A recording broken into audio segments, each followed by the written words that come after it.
Catherine Bernardo, namumuro na si Andrea Brillantes at Daniel Padilla. Hello eh. Siyempre galit na galit ngayon si Catherine Bernardo. And of course, ito talaga ang ayaw na ayaw niya na masulot ang lalaking kanyang tunay na minahal na si Daniel Padilla.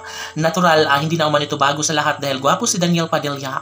At noon pa man ay marami na talaga ang nagkakagusto sa aktor. Siyempre, lahat ay mangingibabaw pa rin ang hindi nila pagkakaunawaan dahil nga naman si Daniel Padilla ay ini-entertain niya rin ang mga babaeng nagkagusto sa kanya, kaya hindi na namalaya ng taong bayan na talagang nagagawa na rin ni Daniel Padilla ang mga bagay-bagay na nakakasama, no? Nakakapagdulot ng hiwalay sa relasyon nila ni Catherine Bernardo. Well, happy naman ngayon si Andrea Brillantes dahil nga tila nagtagumpay siya at tila maangkin niya rin si Daniel Padilla, ang lalaking crush ni Andrea Brillantes noon pa man. So, marami ang sasabi na waging-wagi na nga si Andrea Brillantes sa puntong ito dahil nga naman siya ang napili ngayon ni Daniel Padilla na tila ba wala nang pag-asa pa na magbalik sa kanyang buhay si Catherine Bernardo. Of course, ang kanilang mga pangako noon ay tila nawawalang saysay ang lahat, nawala ang kinang sa kanilang pagmamahalan, tila hindi na makakayanan pa ang isang sitwasyon kung talagang si Daniel Padilla na ang magdesisyon na lumagay na sa isang magulong sitwasyon sa kanilang pagmamahalan. Siyempre, mananatili itong questionable, no? Sabi nga ng kanilang mga tagahanga at ng taong bayan na hindi deserve ni Catherine Bernardo ang masaktan ng bonggang-bongga.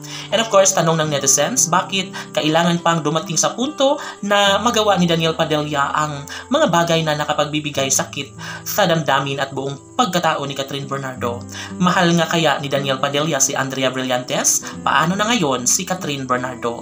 Malamang mahirap na sundan ng isang pag-ibig, lalo na ngayon at mas nagkaroon naman ng tsansa na muling magkaroon ng comeback na sa kanilang relasyon, ngunit sa sobrang inis ni Catherine Bernardo ay tila nahahayaan na rin, no, ni Catherine ang kanyang matamis sa pagmamahal kay Daniel Padilla. Of course, ganun na lang ba kadali ang magpatawad? Ganun na lang ba kadali ang mawala ang sakit na nadarama sa kanyang pagkatao?